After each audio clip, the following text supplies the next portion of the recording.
आज आप देखें हमारे जनरेशन के साथ क्या हुआ कि लगातार आ, एक तो बहुत चीप है इंटरनेट, दूसरा वेरी इजियर टू गेट, तीसरा कि लगातार है, कोई ब्रेक नहीं है बीच में, कंटेंट ही कंटेंट है, कंटेंट ही कंटेंट है, यानी अनप्लग हो ही नहीं सकता आज का इंसान। उसके हाथ में मोबाइल है, मोबाइल में 4G है, 5G है, मोबाइल में इंटरनेट है, वाईफाई है, यूट्यूब का कोई स्टॉपिंग क्यू है नहीं, कंटेंट पे कंटेंट, कंटेंट पे कंटेंट, रील्स पे रील्स, रील्स पे रील, नेटफ्लिक्स, वहां शोज ही शोज हैं, एक खत्म किया दूसरा शुरू, दूसरा खत्म किया तीसरा शुरू, फिर चौथा, फिर पांचवा। तो ये मैं आपको समझाना ही चाह रहा हूं कि ये इतने बड़े चैलेंजेस आ गए आपके लिए, लेकिन इंशाल्लाह घबराना नहीं, इनको हम सॉल्व करते हैं आगे। अनफॉर्चुनेटली आज की जो एंटरटेनमेंट है, जो मैंने अपने दौर से कंपेयर की, तो वो ये व्लॉगर्स हैं। किसी का नाम नहीं लूंगा, कोशिश की है चेहरा छुपाने की, आपको पता लग जाएगा, लेकिन मैं नाम लेना पसंद नहीं करता और मैं इनके लिए दुआ गो हूं, अल्लाह इनके लिए अच्छा करे और इनको हिदायत दे।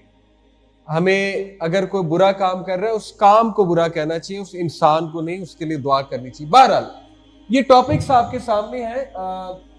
एनिवर्सरी, सरप्राइज, बर्थडे सेलिब्रेट हो रही है, कार्स खरीदी जा रही हैं, फॉर्च्यूनर दिखाई जा रही है, BMW दिखाई जा रही है, एमिरेट्स पे ट्रैवल कर रहे हैं तो बिजनेस क्लास एमिरेट्स दिखाई जा रही है कि कैसी होती है। इसका इंपैक्ट क्या हुआ? इसका इंपैक्ट मैं आपको आंखों देखा वाकया बताता हूं। मैं मस्जिद में खड़ा हूं, मेरा आंखों देखा वाकया, ईशा की नमाज शुरू हो चुकी है, मैंने भी अल्लाह अकबर कह दी।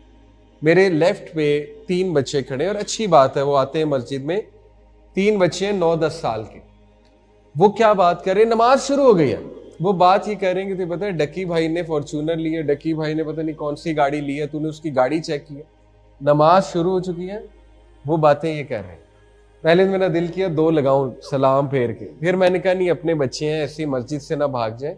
मैंने प्यार से समझाया, इनका पहले तो एनकरेज किया, बेटा अच्छी बात, आया करो, मोस्ट वेलकम, लेकिन जब नमाज शुरू हो जाए तो फिर नमाज स्टार्ट किया करो, ये बातें नहीं।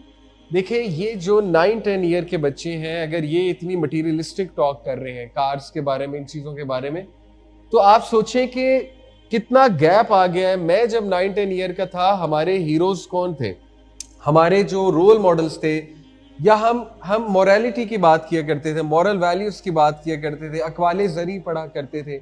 अकवाले ज़री तो शायद आज की जनरेशन को पता भी नहीं होता क्या है, कोटेशंस को कहते हैं, ठीक है, गुड कोट्स को अकवाले ज़री कहते हैं। तो ये जो व्लॉगर्स का दौर आया है, इसने बहुत तबाही मचाई लैंग्वेज के हवाले से।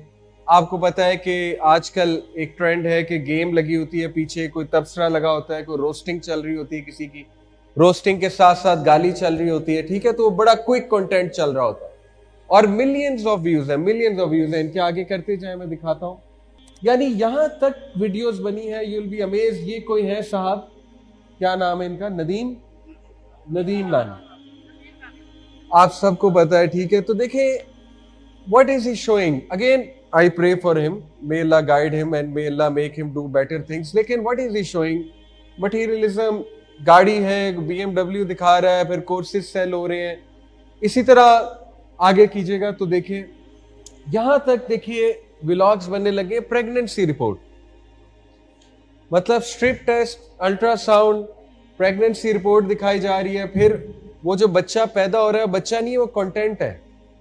वो कंटेंट जब पैदा होगा तो उसके पैदा होने से पहले भी दिखाया जा रहा है अल्ट्रासाउंड में कैसा नजर आता है। जब वो पैदा हो जाएगा तो सबसे पहले जेंडर रिवील फंक्शन होगा, नहीं वो उससे पहले होगा, पैदा नहीं हुआ, अल्ट्रासाउंड की बेसिस पे जेंडर रिवील फंक्शन होगा। जेंडर रिवील के बाद जब पैदा हो जाएगा तो अकीका फंक्शन होगा। अकीका फंक्शन के बाद जो पहला जुमला उसने बोला होगा उस पर अलग फंक्शन होगा और उस पर अलग वीलॉग बनेगा। उसके बाद वो कोई चीज घुमा देगा, उस पर अलग वीलॉग बनेगा कि वो मोहम्मद ने चीज घुमा दी, लेट्स से उसका नाम मोहम्मद, और लोग देख रहे हैं, 4-4 मिलियन 5-5 मिलियन व्यूज होते हैं, राइट। तो देखिए ये how far have we travelled, मतलब हम कहाँ आ गए, सोचने की बात है। अगेन आई डोंट एग्जैक्टली से कि बहुत ही कोई गुनाह का वो काम कर रहे हैं, बच्चा दिखा रहे हैं, लेकिन स्टिल ये ऐसी चीजें इंटेलिजेंट हमें नहीं बनाएंगी, ऐसी चीज हमें विजडम कभी नहीं देंगी। मेरा पॉइंट असल में ये है, आगे कीजिएगा।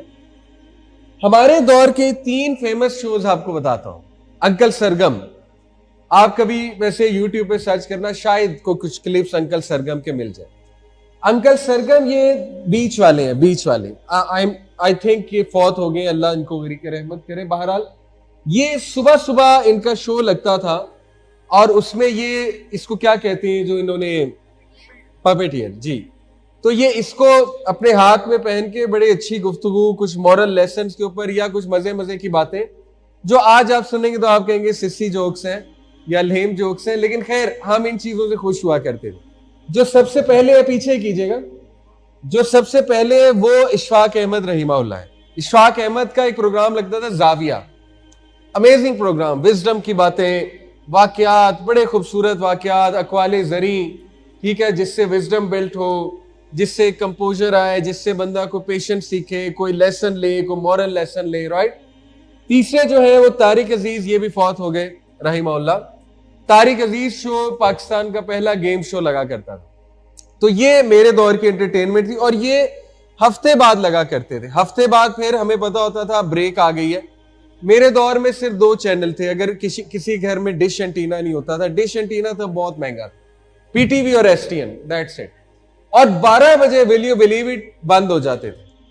अगर आप कभी अपने पेरेंट्स से पूछना, पीटीवी एसटीएन 12 बजे 11:59 पे कोई खातून एंकर या एक मर्द एंकर आता था, कहता था अल्लाह हाफिज, सोने का वक्त हो गया, अब हम टीवी बंद कर रहे हैं, और ट्रांसमिशन को कहता था अल्लाह।